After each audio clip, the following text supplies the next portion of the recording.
Feodor Nikitich Romanov was a Russian boyar who, after temporary disgrace, rose to become Patriarch of Moscow as Filaret, and became de facto ruler of Russia during the reign of his son, Mikhail Feodorovich. Biography. The second son of a prominent boyar, Nikita Romanovich, Feodor was born in Moscow and was the first to bear the Romanov surname. During the reign of his first cousin Fyodor I, young Fyodor Romanov distinguished himself both as a soldier and a diplomat, fighting against the forces of John III of Sweden in 1590, and conducting negotiations with the ambassadors of Rudolf II, Holy Roman Emperor, from 1593 to 1594.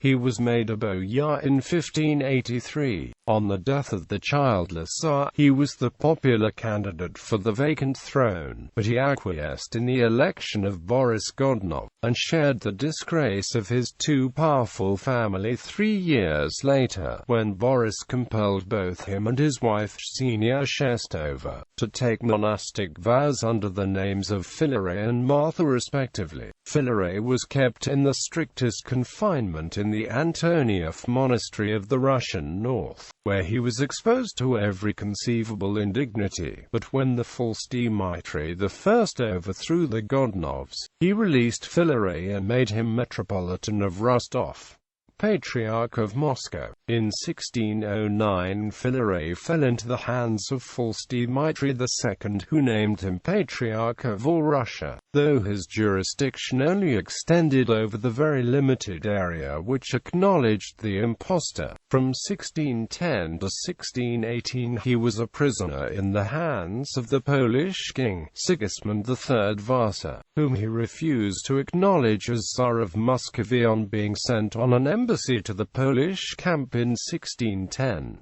He was released on the conclusion of the Truce of Giuliano, and on the 2nd of June of the same year was canonically enthroned Patriarch of Moscow and all of Russia. Thenceforth, until his death, the established government of Muscovy was a diarchy. From 1619 to 1633 there were two actual sovereigns, Tsar Michael and his father, the Most Holy Patriarch Philaret. Theoretically they were co-regents, but Filaret frequently transacted affairs of state without consulting the Tsar. He replenished the treasury by a more equitable and rational system of assessing and collecting the taxes. His most important domestic measure was the chaining of the peasantry to the soil, a measure directed against the ever-increasing migration of the downtrodden serfs to the steppes, where they became freebooters instead of taxpayers. The taxation of the Tsar's military tenants was a first step towards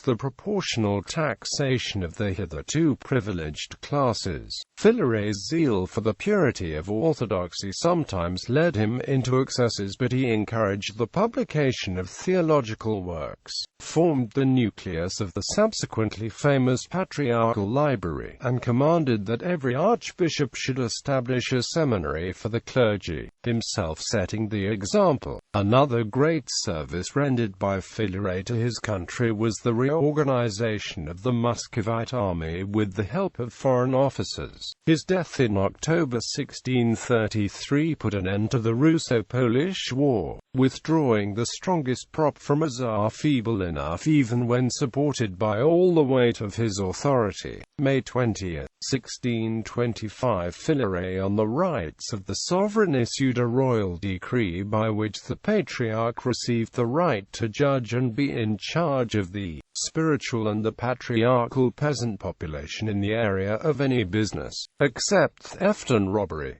thus formed as a state within a state. His policy streamlined the management, but also created much more complex structure. Judgment Department was in charge of judicial affairs. Church Department was in charge of the affairs of the church decorum. Treasury Department was responsible for collecting taxes from the clergy. Palace Department managed the patriarchal estates. Every order sat patriarchal noblemen with the clerks and clerks.